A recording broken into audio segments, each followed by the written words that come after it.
Time for convening having arrived, the Senate will come to order.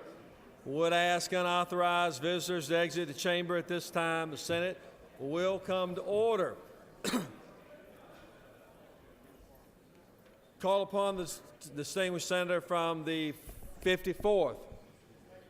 Thank you, Mr. President. The journal has been read and found to be correct.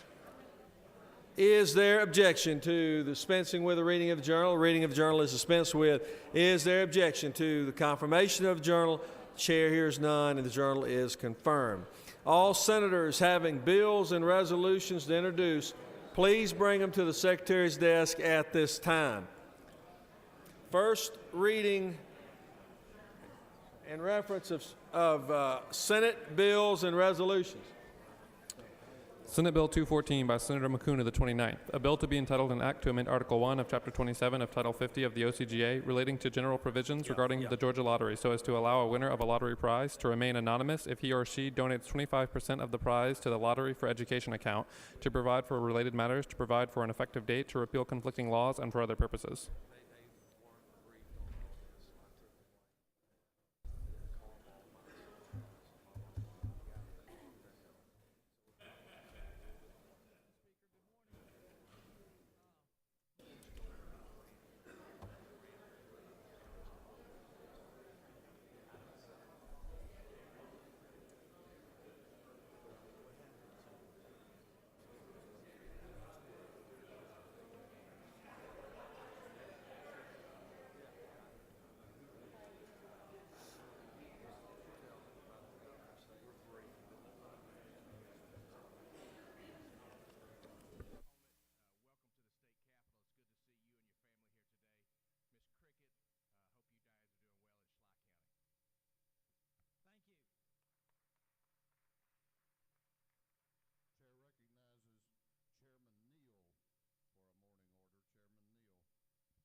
Higher education.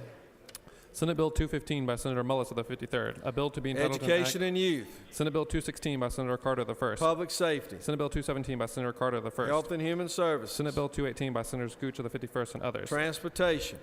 Senate Bill 219 by Senator James of the 35th, a bill to be entitled an act. Judiciary non-civil. Senate Bill 220 by Senator Hill of the 32nd, a bill to be entitled an act to amend Chapter 4 of Health Title and 49. human services. Senate Bill 221 by Senators Gooch of the 51st and others, a bill to be entitled an act. Judiciary. Senate Bill 222 by Senators Ramsey of the 43rd and others, a bill to be entitled Slow an go. act. Senate Bill 223 by Senator Harbison of the 15th. Slow go.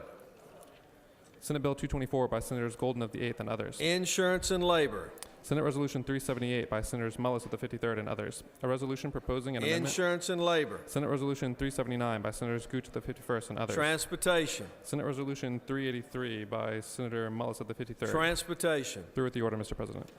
First reading and reference of House bills and resolutions. House Bill 266 by Representative Peake of the 141st. Finance Committee. House Bill 320 by Representatives Hardin of the 148th. Natural and others. Resources. House Bill 338 by Representatives Wilkinson of the 52nd. Economic Development. House Bill 431 by Representative Dickey of the 148th. State and local governmental operations. House Bill 440 by Representative Watson of the 172nd. State and local governmental operations. House Bill 450 by Representative Ballinger of the 23rd and others. A bill State and local governmental operations. through with the order, Mr. President. Okay, let me have the Senate's attention for just a moment. If I could have your attention for just a moment. The Senate is going to stand at ease in order for the Finance Committee to have a meeting in the Senate mez. That will be going on momentarily. The Senate will stand at ease to give the Finance Committee time to go and conduct business on House Bill 266. We expect that bill to come forward where we can second read and have it available for the floor on Friday. That is the posture by which we're in, so the Senate will stand at ease. Would ask that Finance Committee members please go to the Senate mez at this time.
I know the Senate is at ease. We need to recognize a few folks and would like to call upon the senator from the 53rd to do so. Thank you, Mr. President. I am honored today because I have my daughter Emily with me. I know she takes after her mother. But more importantly, her class from Gordley Middle School, the 8th grade, if they'd rise, the 8th grade, and please give them a hand with Ms. Harkerow here with us. We raise them good up in Chickamauga, let you know. Anyway, thank you.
Can we adopt this?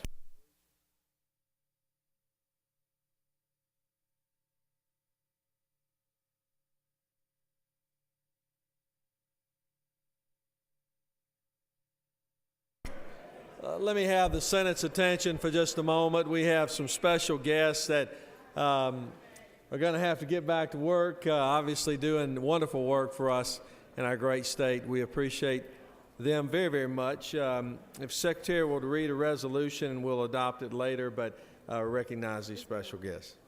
Senate Resolution 279 by Senator James of the 35th. A resolution recognizing and commending the Fulton County Marshals Department on the 100th anniversary of its establishment and for other purposes. Whereas the Fulton County Marshals Department was established by an act of the Georgia General Assembly approved on August 20th, 1913, and whereas the Fulton County Marshals Department began operations at the Marshal's Office of the Fulton section of the Municipal Court of Atlanta on January 1st, 1914. And whereas throughout its history, the members of the Fulton County Marshals Department have selflessly sacrificed for the good of the communities that they serve, and on December 28, 1977, Deputy Marshal David Larry Folds made the supreme sacrifice in the line of duty. And whereas the Fulton County Marshals Department will celebrate the centennial of its establishment on August 20th, 2013, now therefore be it resolved by the Senate that the members of this body recognize the centenary of the Fulton County Marshals Department and commend the past and present members of the Fulton County Marshals Department on their integrity, commitment, and competence. Through with the order, Mr. President. Chair recognizes Senator from the 35th to honor our very special guest. Thank you, Mr. President. Senators, we have some very special people with us today, and I am so honored and privileged to bring them before you.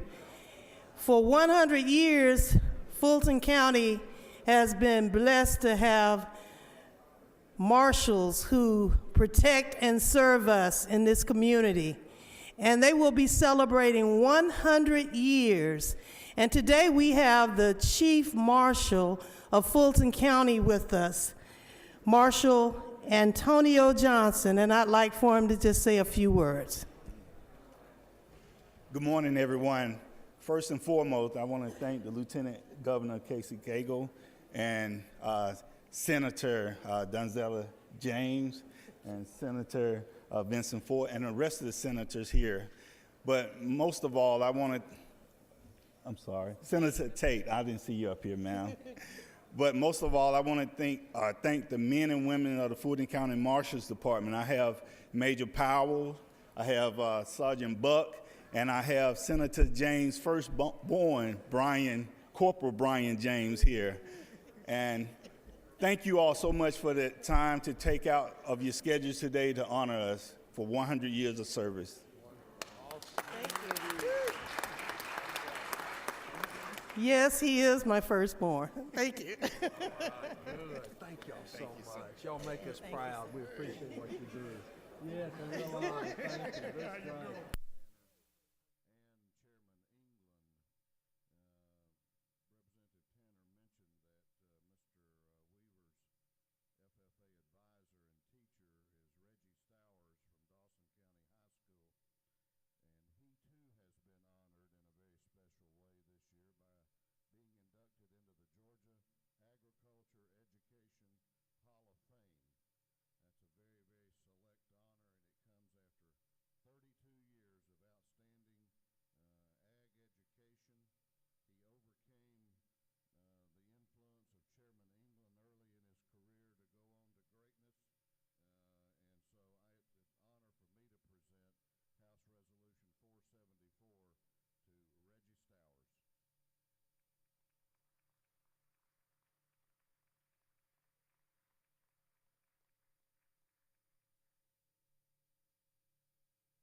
I have another special guest we'd like to recognize. The Secretary will just read the resolution. Senate Resolution 381 by Senators Davenport of the 44th and others. A resolution recognizing the Georgia Council of Deliberation and congratulating the Council on the occasion of its 60th anniversary and for other purposes. Whereas the Georgia Council of Deliberation was organized on July 28, 1953 in Macon, Georgia, with Grand Master John W. Dobbs as its first Deputy of the Orient. And whereas the members of this council have compiled an unparalleled record of constructive, compassionate, and humanitarian service and has a female youth group, the Doves. And whereas the organization has grown under the direction of 5 deputies, John Wesley Dobbs, Robert Waters, Leroy Bolden, Willis Brown Jr., and the currently serving Primus T. James. And now, therefore, be it resolved by the Senate that the members of this body recognize the rich history of the Georgia Council of Deliberation, commend its 60 years of dedicated service to the community, and extend their warmest best wishes for its continued growth and success. Through with the order, Mr. President. Chair recognizes the distinguished senator from the 44th to recognize our special guest. Thank you very much, Mr. President. I am so delighted to have with me here today Mr. Primus James, who is also one of my church members. He is representing the 32nd and 33rd degree Masons. They are celebrating their 60th anniversary today. Mr. Primus James, give him a big hand.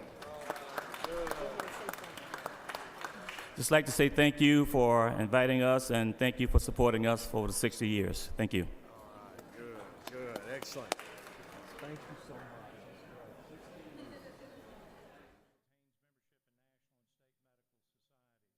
I'd like to recognize the distinguished senator from the 17th to recognize some very special guests in the gallery. Senator? Thank you, Mr. President. I'd like for the Henry County Youth Leadership to stand up. They're here visiting with us today. Let's give them a round of applause.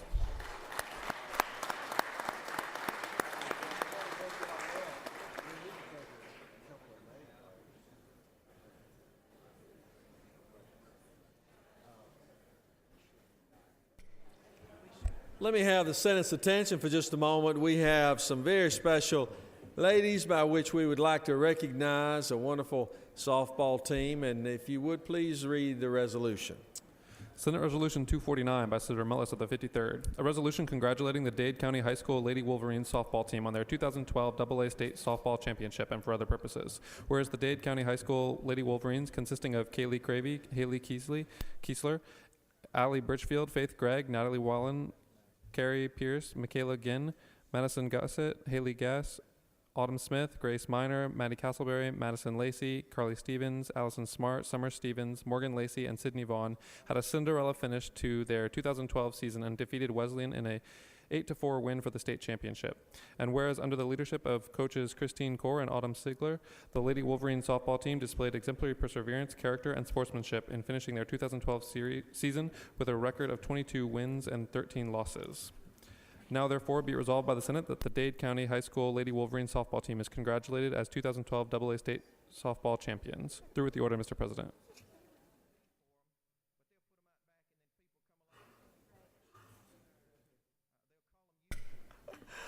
Chair recognizes the distinguished senator from the 53rd to recognize these wonderful softball athletes. Thank you, Governor. I have the distinct pleasure not only representing the independent state of Dade County, a wonderful place with wonderful people and beautiful people, but also their athletic ability. Behind me are the seniors and the coaches, Sydney Vaughn, Grace Miner, Allison Smart, and coaches Christina Kaur and Autumn Sigler, and they are AA state champs for girls softball. Please give them a hand.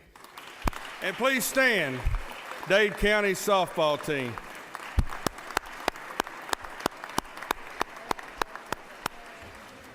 Thank you. You want to speak? No. All right, we're going to do a picture right here. Don't want to say anything, ladies?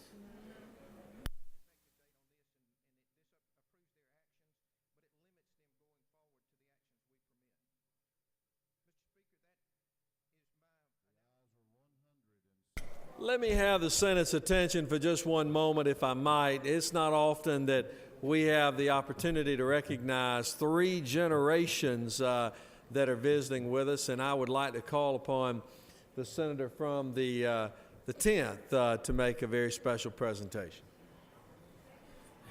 Thank you, Mr. President, and thank you, members of this great body.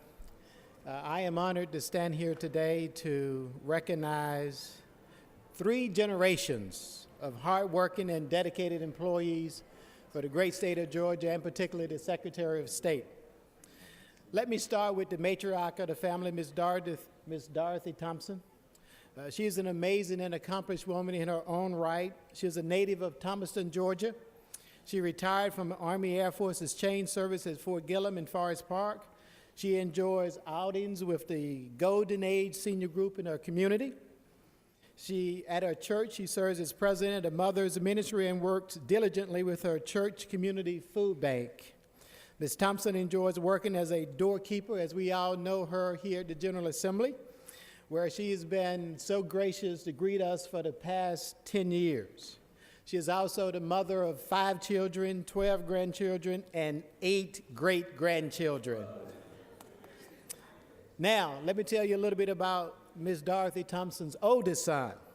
That's Jesse, and we all know Jesse here at the General Assembly. In addition to being a dedicated employee of the Secretary of the Senate, he is a loving and devoted husband and father, and he's been married to his beautiful wife, Pamela Thompson, for 36 years.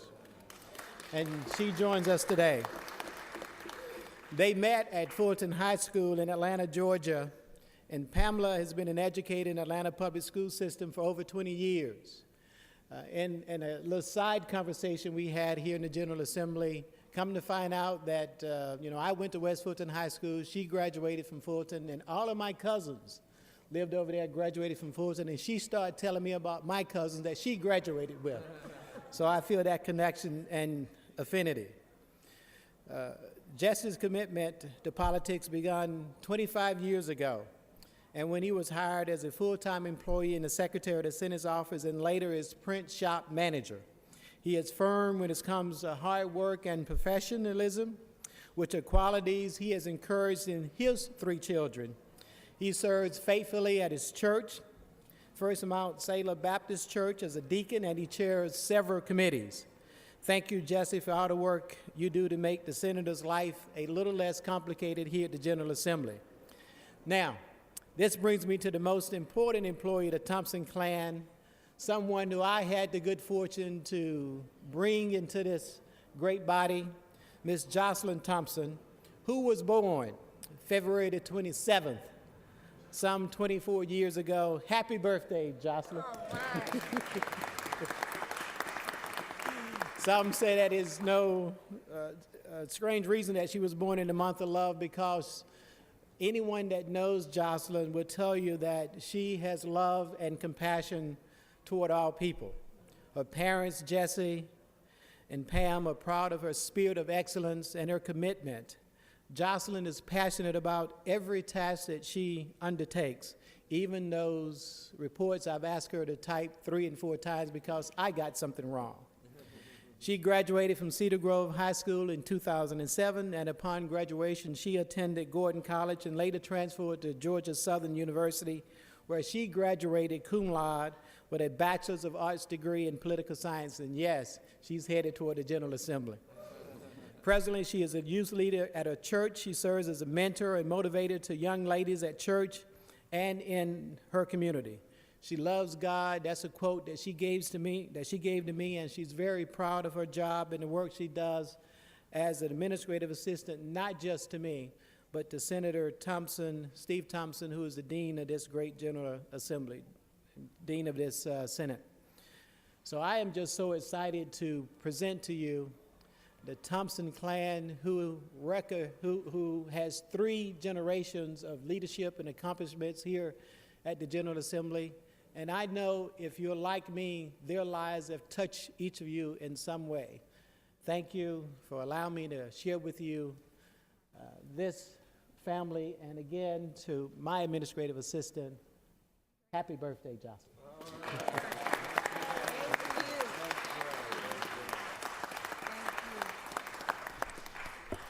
Good afternoon. It's an honor to stand before the General Assembly today.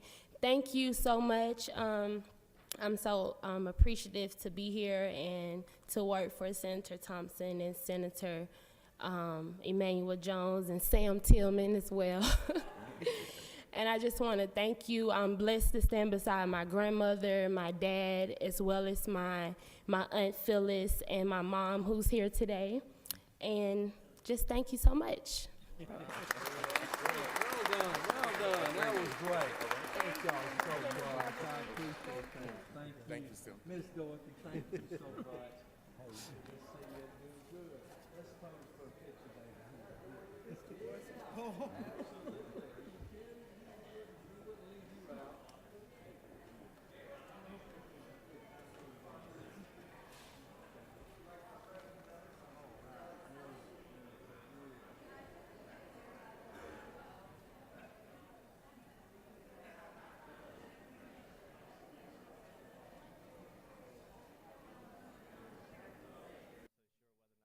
Okay, I've just gotten word that the Finance Committee has completed its work, so let the word go forth that we will reconvene in less than 5 minutes.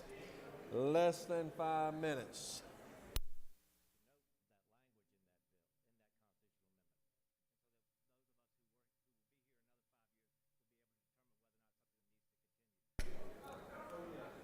Are we ready? Secretary will read reports of standing committees. Mr. President, the Senate Education and Youth Committee has had under consideration the following legislation and has instructed me to report the same back to the Senate with the following recommendation: that Senate Bill 189 do pass. Respectfully submitted, Senator Tippins of the 37th, Chairman. Mr. President, the Senate Ethics Committee has had under consideration the following legislation and has instructed me to report the same back to the Senate with the following recommendation: that Senate Bill 95 do pass as amended. Respectfully submitted, Senator Jeffries of the 17th, Chairman. Mr. President, the Senate Finance Committee has had under consideration the following legislation and has instructed me to report the same back to the Senate with the following recommendation: that House Bill 266 do pass by substitute. Respectfully submitted, Senator Hill of the 32nd, Chairman. Mr. President, the Senate Natural Resources and Environment Committee has had under consideration the following legislation and has instructed me to report the same back to the Senate with the following recommendation. That Senate Bill 156 do pass. That Senate Bill 136 do pass by substitute. That Senate Bill 194 do pass. Respectfully submitted, Senator Tolleson of the 20th, Chairman. Mr. President, the Senate's Public Safety Committee has had under consideration the following legislation and has instructed me to report the same back to the Senate with the following recommendation. That Senate Bill 119 do pass by substitute. That Senate Bill 121 do pass. That Senate Bill 138 do pass by substitute. That Senate Bill 122 do pass by substitute. Respectfully submitted, Senator Carter, the 1st, Chairman. Mr. President, the Senate Rules Committee has had under consideration the following legislation and has instructed me to report the same back to the Senate with the following recommendation. That Senate Resolution 348 do pass. That Senate Resolution 73, pursuant to Senate Rule 2-1.10B, referred by the Senate Rules Committee to Senate Transportation Committee from the general calendar. The same for Senate Resolution 96. Respectfully submitted, Senator Mutlis of the 53rd, Chairman. Mr. President, the Senate State and Local Governmental Operations Committee has had under consideration the following legislation and has instructed me to report the same back to the Senate with the following recommendation. That House Bill 206 to pass. Respectfully submitted, Senator Ligon of the 3rd, Chairman. Mr. President, the Senate Veterans, Military, and Homeland Security Committee has had under consideration the following legislation and has instructed me to report the same back to the Senate with the following recommendation. That Senate Bill 76 do pass. Respectfully submitted, Senator Harbison of the 15th, Chairman. Through with the order, Mr. President.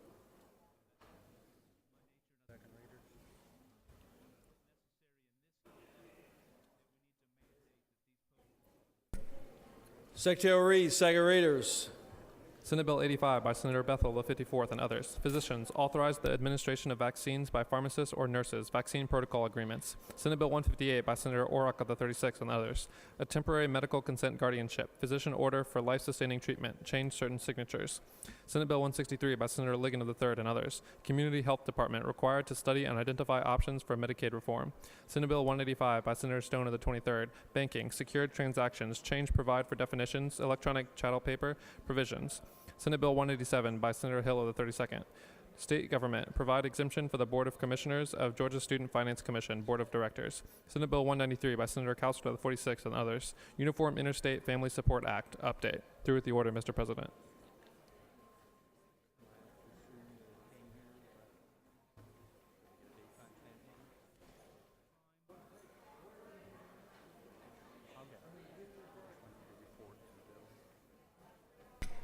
It's now time for our morning roll call. Senator from the 35th, your light's on. What purpose is that? Just accidental? Well, we'll excuse you this time. Yeah, well, it's not morning anymore. Well, it still is, yeah. Is there any motions to excuse? Time for the morning roll call. Senators, please signify your presence by voting the yea switch. Secretary will unlock the machine.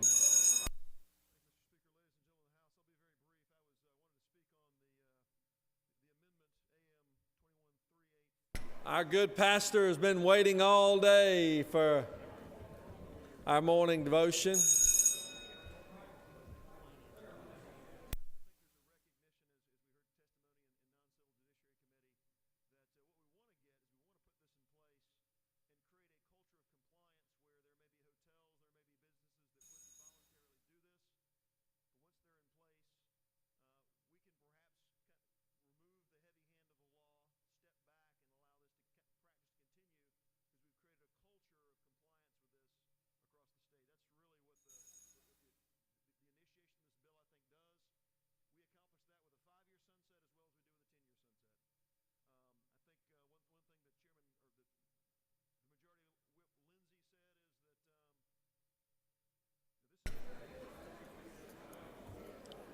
It is now time for our devotion. Would ask the Senate to come to order. Senators, please take your seats. Those that need to exit the chamber, now would be the time in which you would do so. Doorkeepers, please secure the chamber at this time.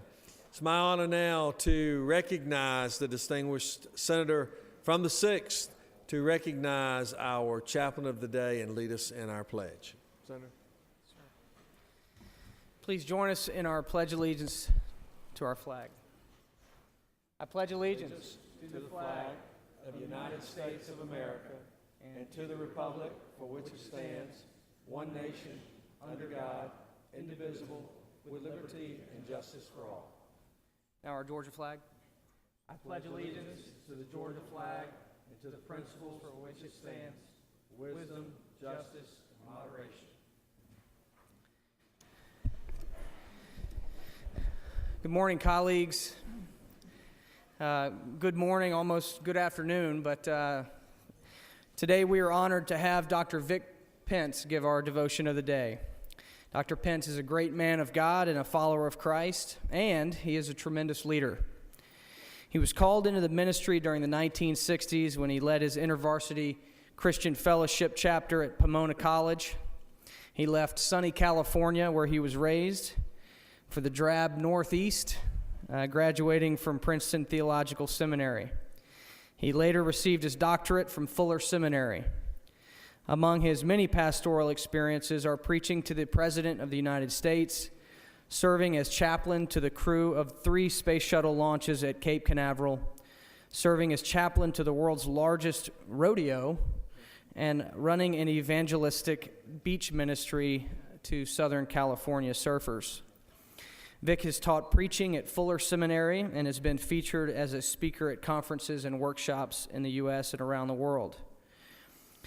He also has been awarded by the Atlanta Police Department as their Citizen of the Year in 2006. While all this is impressive, the thing I find most amazing about him, in a world where mega preachers sometimes allow their success to go to their heads, Vic leads a 10,000-member church, but has the humility of a 500 or smaller member church. And it's a great honor to me to watch his humble character and Christ-like leadership. He also officiated the marriage of me and my wife, which I'm very grateful. So please give a warm Senate welcome to Dr. Vic Pence.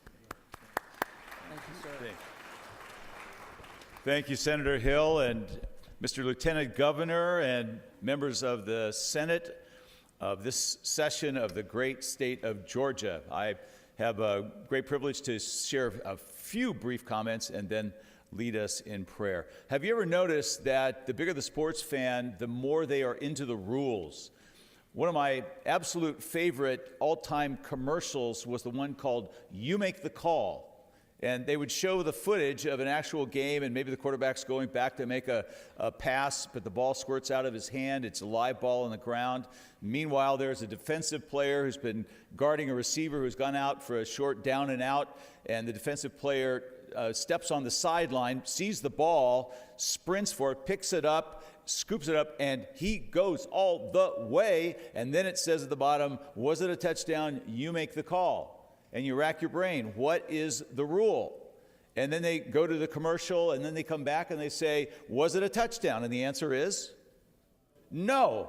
Why? Because the rule states that if a player goes out of bounds, that player is ineligible for that play. And so the play goes back to the point where the defensive player first touched the ball.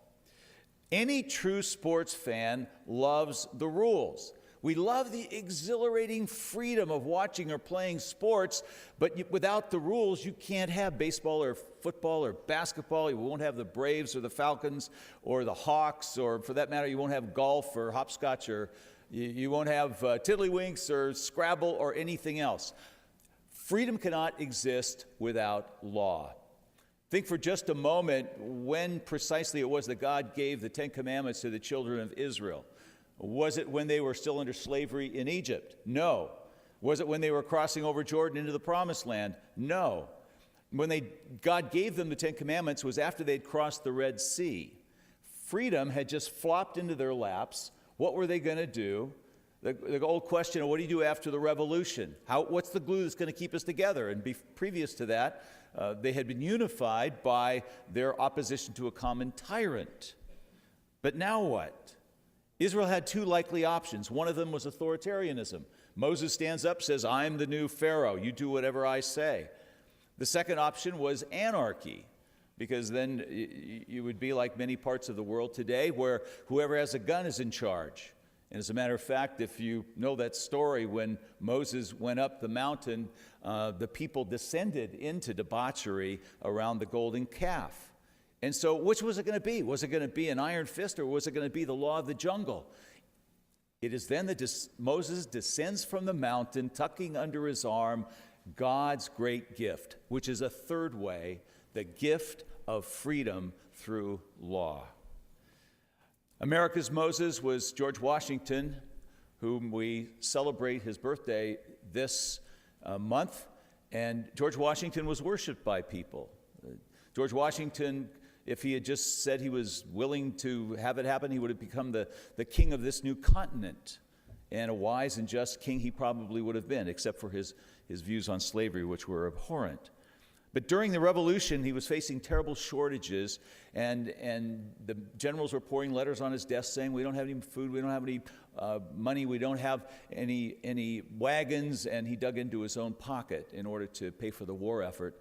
And some have said Washington was a military genius at the level of Napoleon, who could have parlayed his personal popularity into personal gain. But perhaps looking back to Moses, he said, no, this people needs the rule of law. And ever since then, in this country, when a person fights in the military, it's not to defend a leader, it is to uphold a constitution. It is to defend and protect the very things that you do under the gold dome of the Capitol here in Georgia. One of the things I love about the movie Lincoln is it actually glamorizes the political process. The very thing that you were all off doing, those of you in the finance committee, in a back room, compromising and making deals and swapping ideas and all the rest. And so what I would say to you is that it may not feel like it, but you are doing the work of God.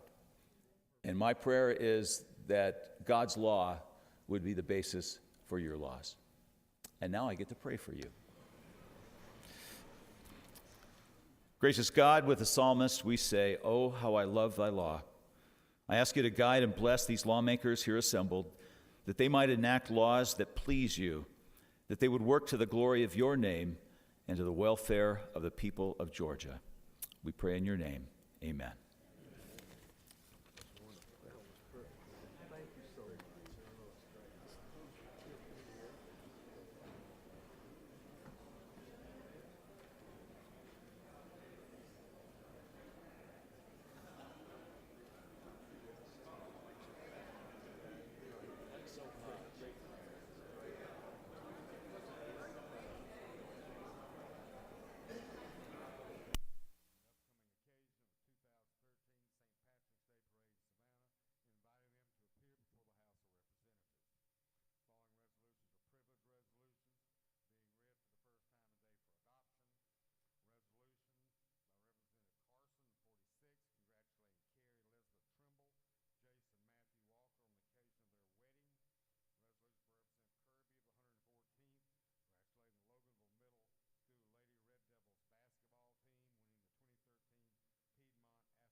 Are there any unanimous consent?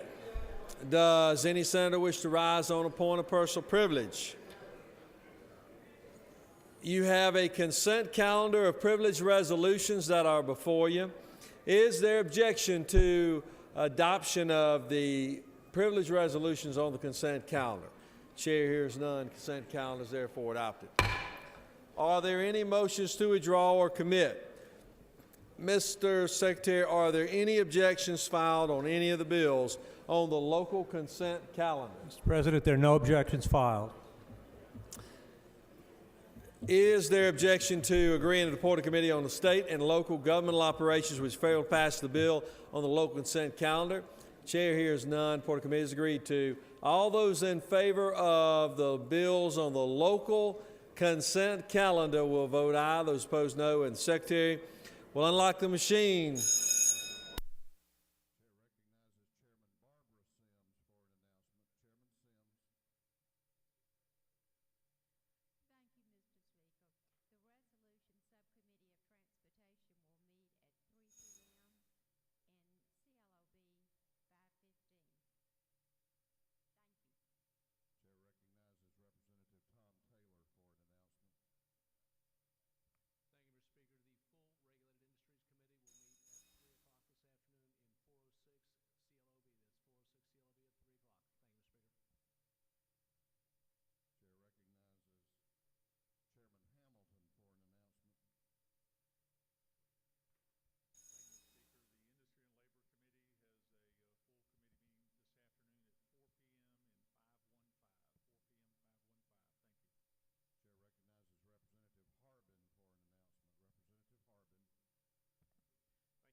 On the local consent calendar, the ayes are 51, the nays are 0, and the local consent calendar is therefore adopted.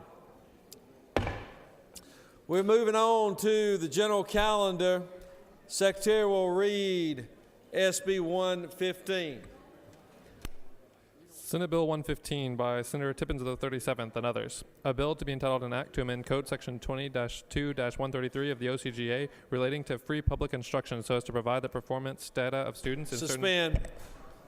We're going to do a special order first. Senator Golan.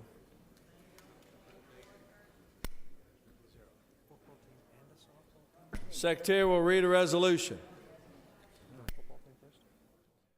Senate Resolution 103 by Senator Golden of the 8th. A resolution congratulating the Valdosta State University Blazers 2012 NCAA Division II Football National Champions and for other purposes. Whereas on December 15, 2012, in front of a crowd of 7,527 at Braley Municipal Stadium in Florence, Alabama, the Valdosta State University Blazers defeated the Winston-Salem State University Rams by a score of 35-7 to win the coveted 2012 NCAA Division II Football National Championship. And whereas under the leadership of head coach David Dean, the Blazers football team has displayed exemplary perseverance, character, and sportsmanship in finishing their 2012 season with an impressive record of 12 wins and 2 losses. Now, therefore, be it resolved by the Senate that the Valdosta State University Blazers football team is congratulated as 2012 NCAA Division II Football National Champions. Senate Resolution 105 by Senator Golden of the 8th. A resolution recognizing and commending the Blazers, Valdosta State University's outstanding softball team, and 2012 national champions, and for other purposes. Whereas the Blazers are Valdosta State University's nationally recognized softball team, and during the 2012 season, these amazing young lady athletes recorded an incredible winning season. And whereas the members of this team have demonstrated extreme dedication, hard work, personal sacrifice, and perseverance to achieve this honor and distinction. whereas this magnificent team performed with precision throughout the season and have come to earn their well-deserved reputation for high standards of athletic achievement, quality of play, and superior sportsmanship. Now, therefore, be it resolved by the Senate that the members of this body recognize and commend the Valdosta State University Blazers softball team for their achievements and victories both on the field and in the classroom, and extend their sincerest best wishes for continued success in the future. Through with the order, Mr. President. Is there objection to adoption of the resolutions? The chair is none.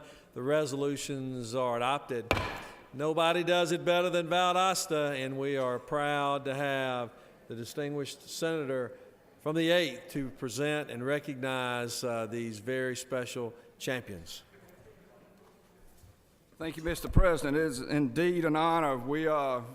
If we're busting with pride in Valdosta, you can see why for what's standing behind me. Valdosta State is known for a lot of things, from academics and governor's honors, and you go through the list, but we're also known for athletics. And we're very proud of our tennis teams and all the baseball, basketball, all our teams. But I'm going to tell you, we've got two special groups here today.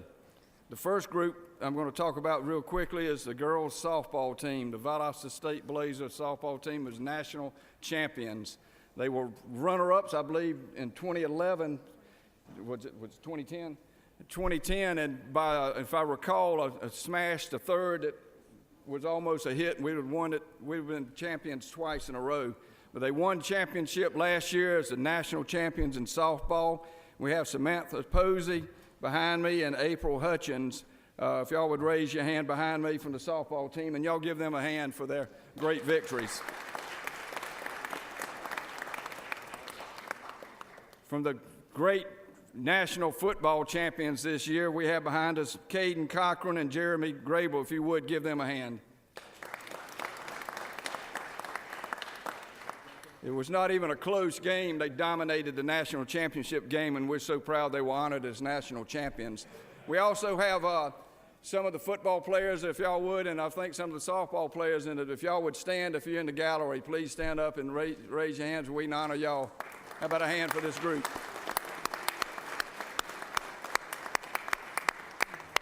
And I even recognize Coach Dasha. Glad to have you here, Coach D.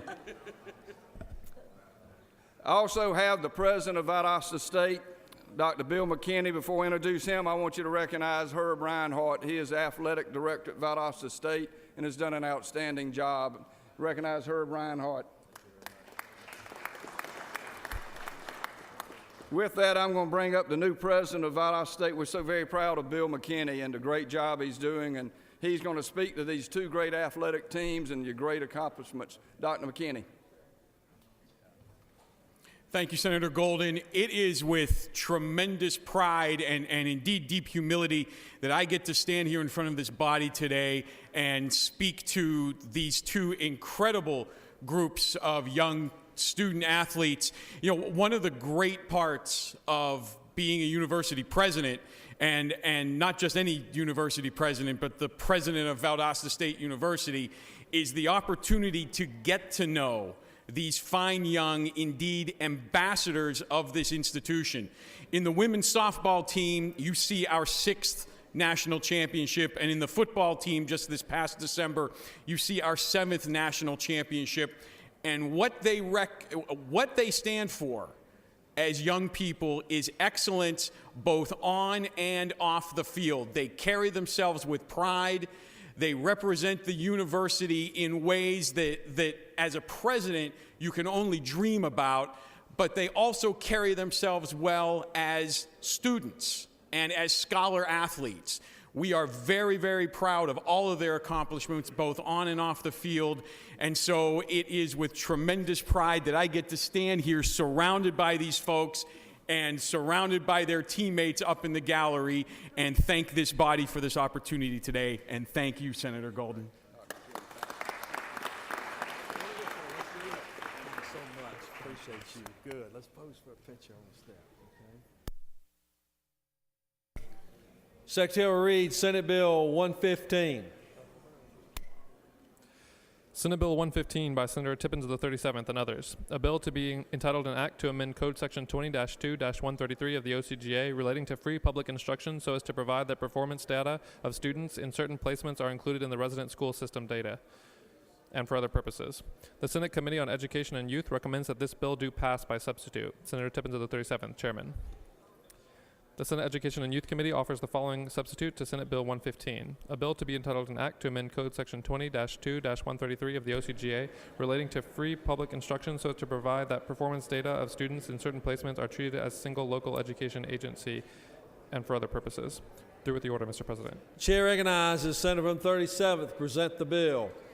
Distinguished Education Chairman, please give him your attention.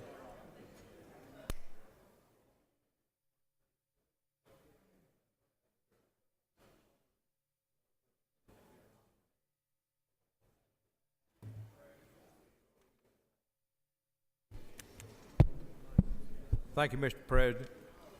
Distinguished senators and honored guests in the chamber, I bring to you this morning Senate Bill number 115.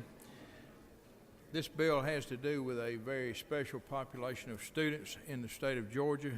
They are those children or minors who have been referred by Department of Juvenile Justice, Department of Human Services, or under the care of the Department of Behavioral Health and Development Disabilities to facilities known as residential treatment centers.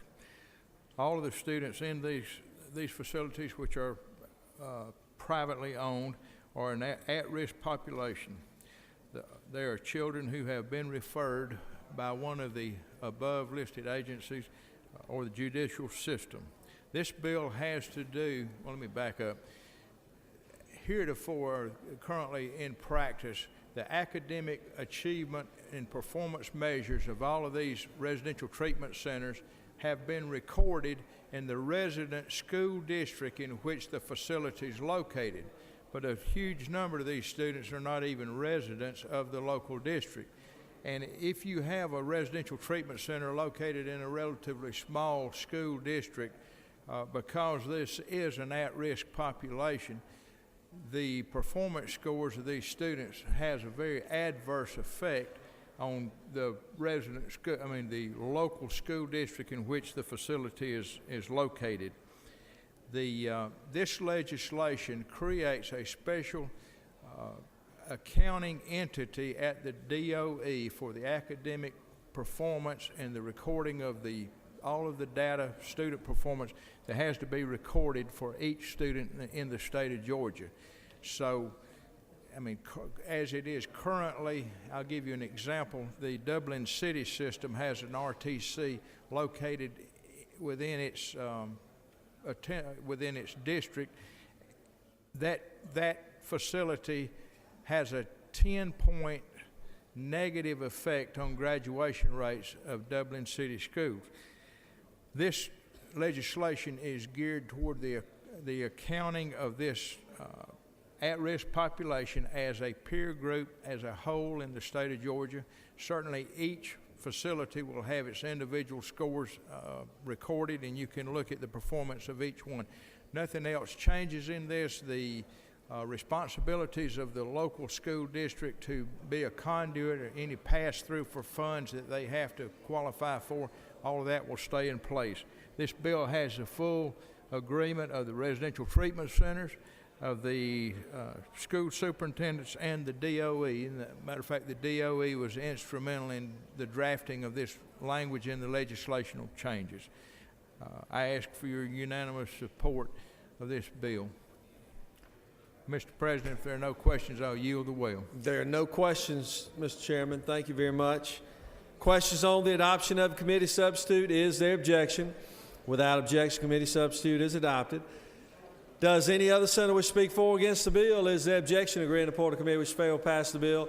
Chair hears none. Report of Committee is agreed to. Shall the main question be now put? Are there any objections? The chair is none and the main question is ordered. Shall this bill now pass? Questions on the pass of the bill. All of those in favor of the bill will vote aye. Those opposed, no. Secretary will unlock the machine.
On the passage of the bill, the yeas are 54, the nays are 0, and this bill, having Rex constitutional majority, is therefore passed.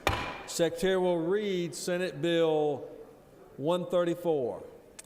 Senate Bill 134 by Senator Carter I and others. A bill to be entitled an act to amend Code Section 16-13-21 of the OCGA relating to definitions relative to controlled substances and for other purposes. The Senate Committee on Judiciary and Non-Civil recommends that this bill do pass. Senator Stone on the 23rd, Chairman. Through with the order, Mr. President. Chair recognizes the senator from the 1st, distinguished public safety chairman. Please give him your attention.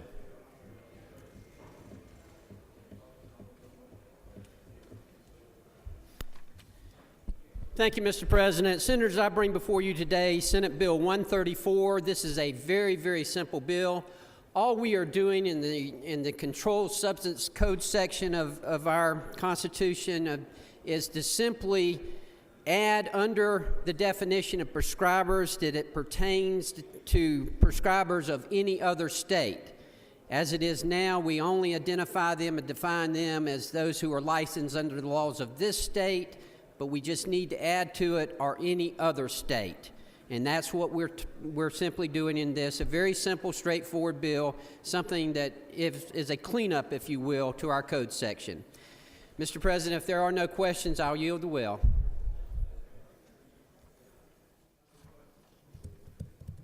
No questions, Senator. Thank you, Mr. President. Does any other senator wish to speak for or against the bill? Is there objection? Grant report of committee which failed to pass the bill. Chair hears none. Report of committee is agreed to. Shall the main question be now put? Are there any objections? The chair has none and the main question is ordered. Shall this bill now pass? Question on the pass of the bill. All those in favor will vote aye. Those opposed, no. Secretary will unlock the machine.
On the pass of the bill, the yeas are 51, the nays are 0, and this bill, having Rex constitutional majority, is therefore passed. Secretary will read Senate Bill 137. Senate Bill 137 by Senator Jeffries of the 17th and others. A bill to be entitled an act to amend Code Section 48-7-40.1 of the OCGA relating to tax credits for business enterprises in less developed areas so as to authorize the Commissioner of Economic Development to designate areas as opportunity zones and for other purposes. The Senate Committee on Economic Development recommends that this bill do pass by substitute. Senator Ginn of the 47th, Chairman. The Senate Economic Development Committee offers the following substitute to Senate Bill 137. A bill to be entitled an act to amend Code Section 48-7-40.1 of the OCGA relating to tax credits for business enterprises in certain areas and for other purposes. Through with the order, Mr. President.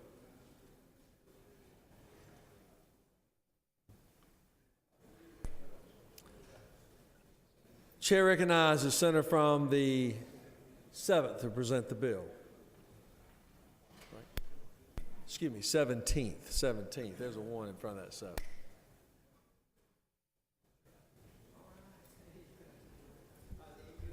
Thank you, Mr. President, members of the Senate. Under current law, when we talk about opportunity zones, the only person that can approve opportunity zones is the DCA commissioner. What Senate Bill 137 does is it adds the Commissioner of Economic Development. That way both of them have to sign off on opportunity zones. And Mr. President, if there's any questions, I'll be glad to answer them. If not, I will yield the well.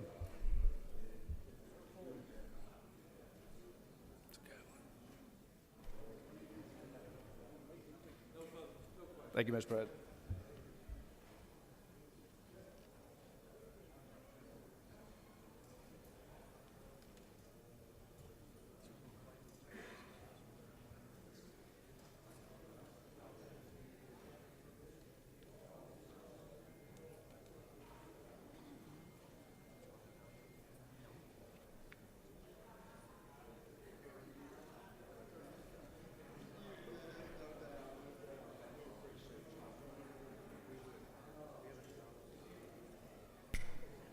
On the, does any committee substitute, is there objection?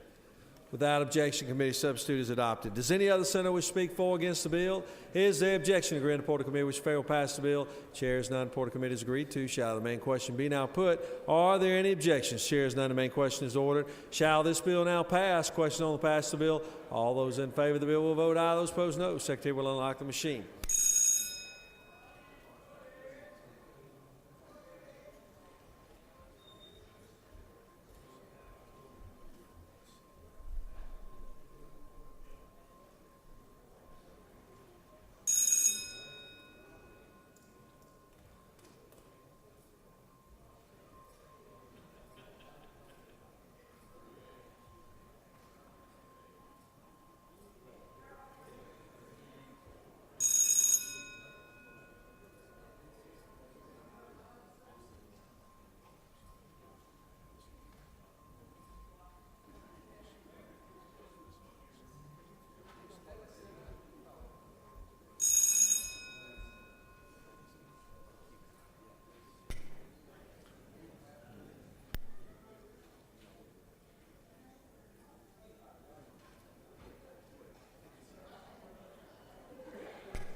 On the passage of the bill, the yeas are 55, the nays are 0. This bill having zero votes, constitutional majority is therefore passed.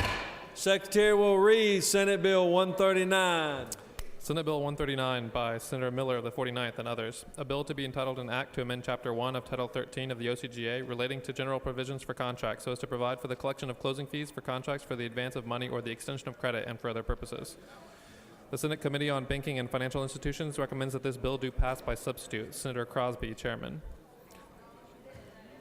The Senate Banking and Financial Institutions Committee offers the following substitute to Senate Bill 139. A bill to be entitled an act to amend Chapter 1 of Title 13 of the OCGA relating to general provisions for contracts so as to provide for the collection of closing fees for contracts for the advance of money or the extension of credit and for other purposes.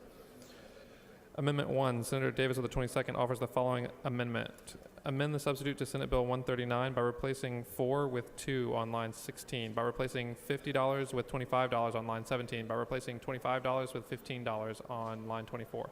Through with the order, Mr. President.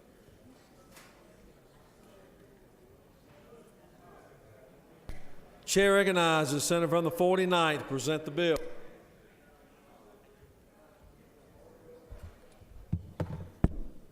Thank you, Mr. President. I rise to bring to you Senate Bill 139. Senate Bill 139 references small loan transactions. It provides for a closing fee that may be collected at the time of the loan or the loan extension, and it would be limited to describing it as a closing fee, an amount of $50. When the closing fee has been charged on the loan and the contract has been paid in full within 90 days, a pro rata portion of the closing fee will be refunded to the borrower or the purchaser, as long as the lender may retain $25 of that closing fee. An example would be a $1,250 loan would charge amount of $50, but the lender would minimally guaranteed $25 of that $50. It's a one-time fee, not to be included in the loan or the extension of credit. And Mr. President, if there are any questions, I'd be glad to take them. Chair recognizes Senator on the 42nd for a question. Thank you. Will the senator yield? Certainly, sir. What is it? How does this help people? How does this help people? It gives them access to funds. It does help the lender and the recoup of expenses, but it also gives folks access to money. Mr. President, if there are no further questions, I yield the will. Chair recognizes Senator from the 39th for a question. Senator Yield. Certainly. I'm just wondering what kind of loans would be subject to this fee. Would it be title ponds? Would it be industrial loans? The conventional industrial loans. Industrial loans. That's correct, sir. If Senator Further Yield. Certainly. Are you saying that it would not apply to title ponds? No, sir. Okay. Now, if Senator were Further Yield, I have a Certainly. question about the credit extension. Are you talking about industrial loans that at some point in time, either at the end of the loan or thereabouts, the loan is refinanced? Are we talking about this $50 fee would be used every time a loan was refinanced? Renewed. That's correct, sir. Okay. Will Senator Further Yield? Certainly. Do you know when or how many of these loans are in fact refinanced or rolled over, so to speak? Senator, I'm sorry, I do not have that information. Senator Further Yield? Certainly. Will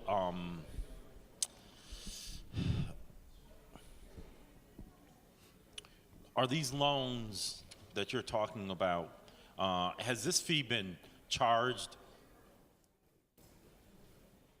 informally, that is without codification? Have these fees been applied regularly in these kinds of loans? And are we just codifying what is in practice already happening? I wouldn't know the answer to that, Senator. I'm sorry. Okay, thank you, sir. Thank you, sir. Chair recognizes Senator from the 22nd. Thank you, Mr. President. Does Senator yield? Certainly. Senator, I appreciate you taking the opportunity to talk to me earlier. Just a few questions. Is it not true that this industry typically already affords loans not to exceed $3,000? Is it not true that these loans are typically for individuals who are already high-risk creditors? That would be your assumption, and I would probably not argue with that, sir. Does the Senator further yield? Certainly. Senator, is it not true that in this industry that often where industrial loans are concerned, they are in fact renewed on a high frequency in this industry? Senator, I apologize. I don't have that information for you. The rate of renewal, I do not know that. Senator from 33rd, do you wish to be recognized? Senator Yield. Certainly. Senator, are these loans limited to those that would be qualified under the Georgia Industrial Loan Act only? Yes, sir. So it can be no more than $3,000? That's correct. And is it not true that a commercial bank charges around $150 for a loan fee? Is that right? That's the case, sir. And you're saying that this is a certain percentage of the loan proceeds not to exceed $50? That's correct, sir. All right, thank you. No further questions, Senator. Oh, Thank you, Mr. there President. is. Senator from the 19th is recognized for a question. Senator, I'm sorry if this Almost got away. might have been asked, but what's the maximum rate that you can charge for an industrial loan? I'm sorry, Senator, I do not know that information. Senator, if the maximum rate, I don't know what it is either, but if it's 18%, wouldn't that cover most of the expenses of the lender? That would cover it if the loan were paid, I would imagine. But I don't know that. Do you know if there are any other church closing costs currently charged? No, sir, there are not. No loan fees currently charged? No loan fees currently charged. That's correct, sir. Senator, could I maybe get you to find out what the interest rate, maximum interest rate is before we vote on this bill? Yeah, you can do that for him, Senator. I'd be happy to. Okay. All right. All right. No further questions, Senator. Thank you, Mr. President. Chair recognizes Senator from 22nd to speak to his amendment, amendment number 1.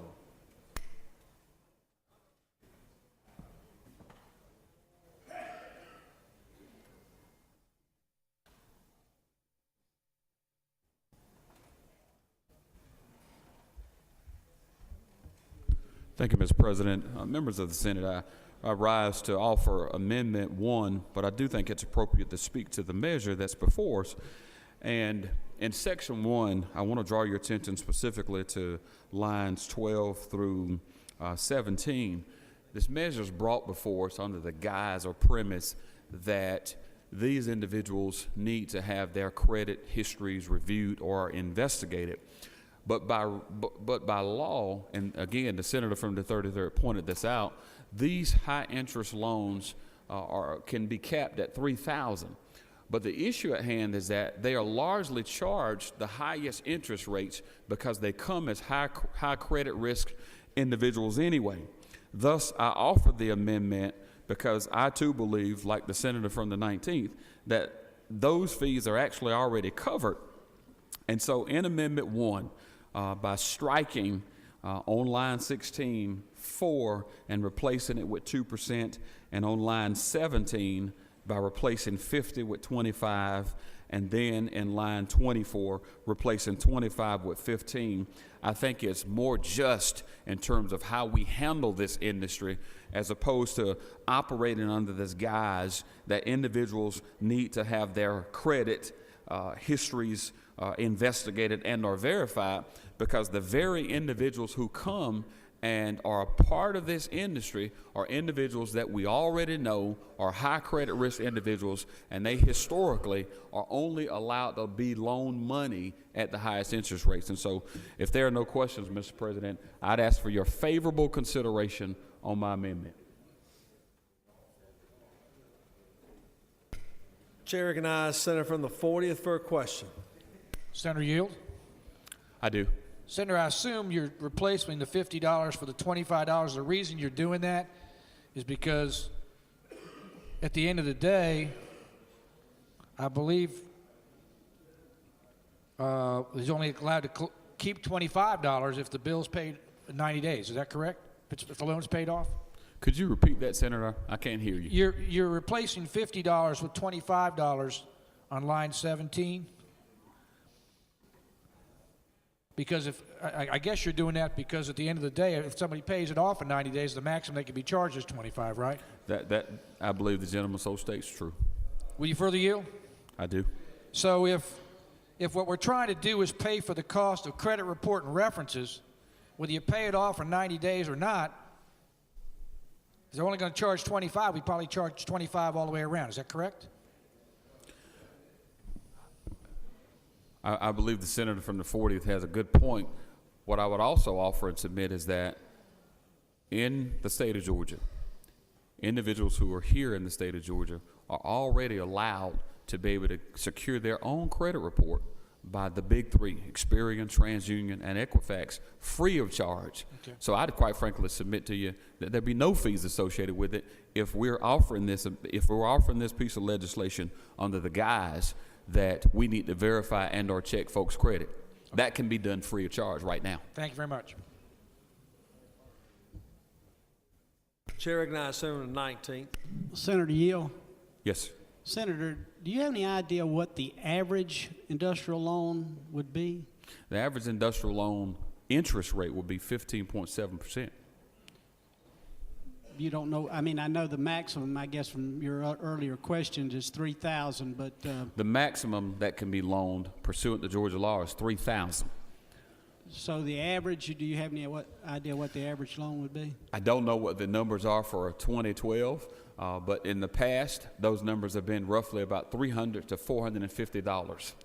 So if it's $300 and you're charging $50, that's a pretty steep interest rate, isn't it?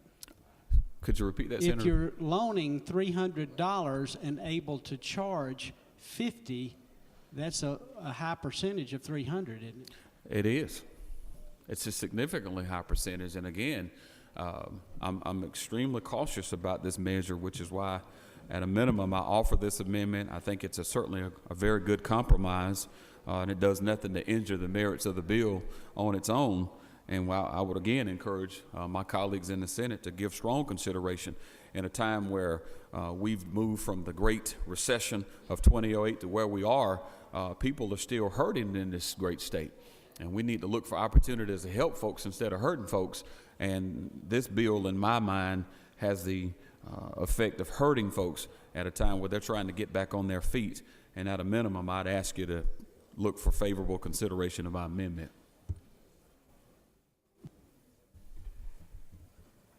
Mr. President, if there are no further questions, I'll yield the well. There are no questions. Senator from the, I'm sorry, I had the wrong light. You wish to, for a question? Senator from the 39th, you want to speak? Okay. Chair recognizes, no, Senator, stay in the well. Senator from the 33rd is recognized for a question. Thank you, Mr. President. Senator Yield. I do. Isn't it true that the bill actually reads, and the substitute, 4% of the face amount of the loan not to exceed $50. So if it were a $300 loan, 4% of that would be $12. So, you know, it wouldn't be $50 on that, the loan average that we're referring to. That's correct, Senator from the 33rd. If I didn't know any better, I'd say you were from Georgia Tech. I agree. Senator from the Yield. I do. Woof. Mr. President, if there are no further questions, again, I ask for your favorable consideration. When you look at, again, capping it at 2%, it does nothing to injure the merits of the bill, but it does look for an opportunity to be a just measure that helps folks at a time when they desperately need it.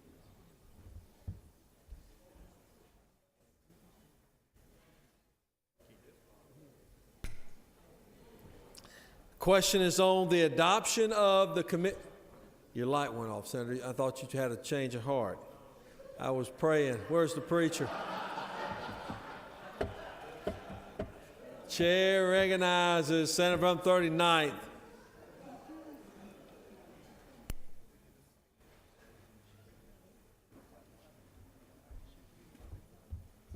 Mr. President, members of the Senate, I think particularly with the authors need to get some more information about the questions asked. We don't have all the information we need.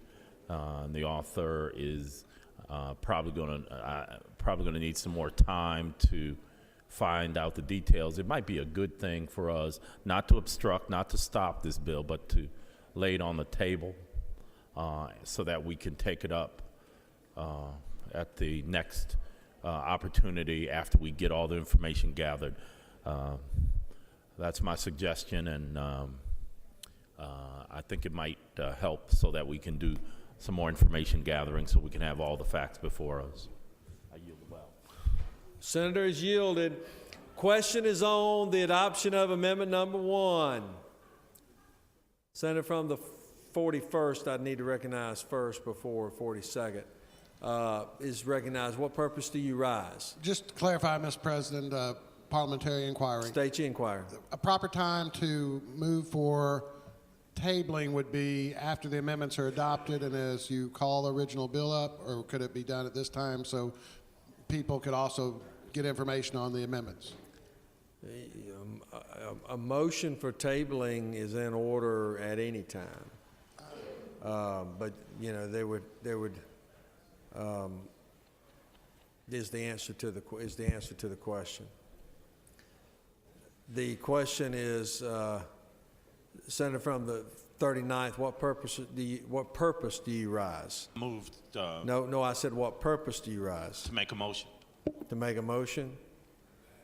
Don't know if that motion is in order. I thought by your the previous parliamentary inquiry, it was in order, Mr. President. All right, I'll let you make your motion. All right. We'll get that one handled first, where we can get on to the bill. All right, I move that the Senate Bill 139 be put on the table. He's moving to put it on the table. All those in favor of laying it on the table, rise, stand to be counted. If you want to put it on the table, rise, stand. Senator from the 42nd, what purpose do you rise? I would ask for unanimous consent under 5-1.8D to be excused from voting. Oh, I didn't know that.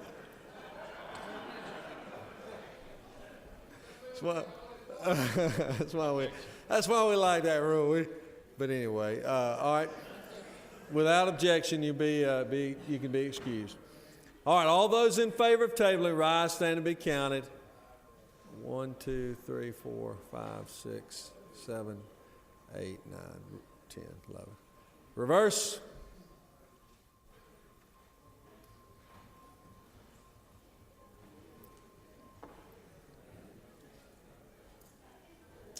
On the motion to table, the yeas are 12, the nays are 25, and the motion to table has failed. Question now is on the adoption of the floor amendment by the senator from the 22nd. All of those in favor of that amendment will rise, stand, and be counted. If you're in favor of Amendment 1, authored by the senator from the 22nd, rise, stand, and be counted.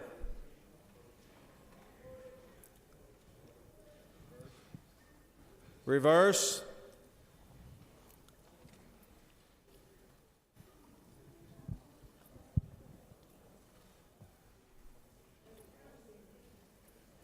Did you see this one? On amendment number 1, the yeas are 18, the nays are 24, and the amendment has lost. Question now is on the adoption of the committee substitute. Is there objection? Without objection, the committee substitute is adopted. Does any other senator wish to speak for or against the bill? Is there objection? Agreeing to report to committee which fail pass the bill. Chairs none. Report to committee is agreed to. Shall the main question be now put? Or are there any objections? Chairs none. Main question is ordered. Shall this bill now pass? Questions on the pass the bill. All those in favor of the bill will vote aye. Those opposed no. Secretary unlock the machine.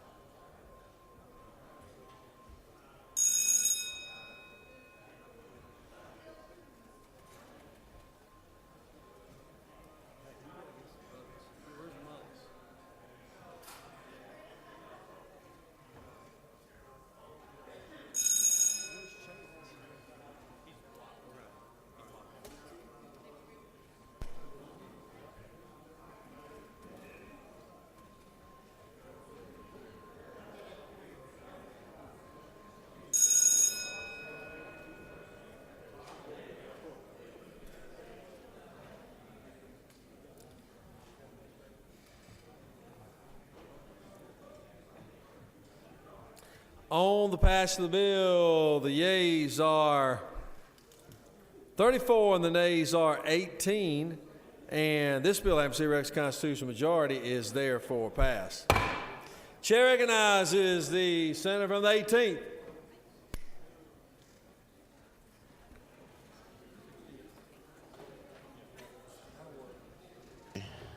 Thank you, Mr. President. I move the Senate stand adjourned until 10 a.m. Thursday, February 28th.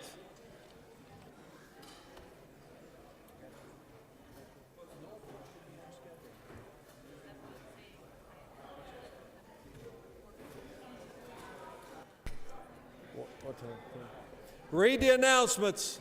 Rules will meet upon adjournment in 450 CAP. Regulated Industries and Utilities will meet at 1 p.m. in 307 CLOB. State and Local Governmental Operations Committee will meet at 1 p.m. in 310 CLOB. Health and Human Services at 2 p.m. in 450 CAP. Transportation at 2 p.m. in MES 1. The 2 p.m. Interstate Cooperation Committee meeting is canceled. Higher Education at 3 p.m. is canceled. Judiciary Non-Civil will meet at 3 p.m. in 307 CLOB. Retirement at 3 p.m. in 310 CLOB. Agriculture and Consumer Affairs at 4 p.m. in 310 CLOB. Judiciary at 4 p.m. in 307 CLOB. Tomorrow morning, Education and Youth Subcommittee on Academic Achievement will meet at 8:30 a.m. in 307 CLOB. Education and Youth School Choice and Policy Subcommittee, also at 8:30, will meet in 307 CLOB. I think there are some sandwiches available around here today, so make sure the senators avail themselves to them if they so wish. The senator from the 29th is recognized to make an announcement.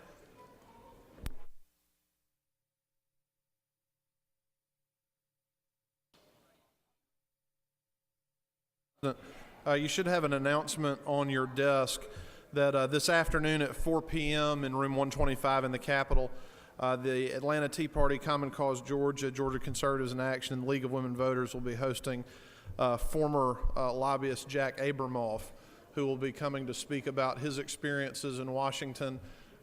He made a similar presentation at the NCSL meeting in Chicago in August. I would invite everyone to attend. It is extremely informative about what happens when you don't have strong ethics laws, and I'd invite all of you to join us at 4 o'clock at 125 in the Capitol. Thank you.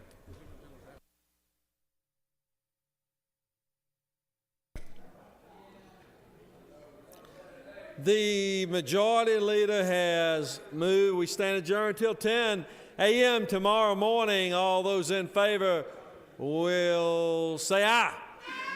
All those opposed, no. Ayes truly, truly, and clearly have it. We stand adjourned.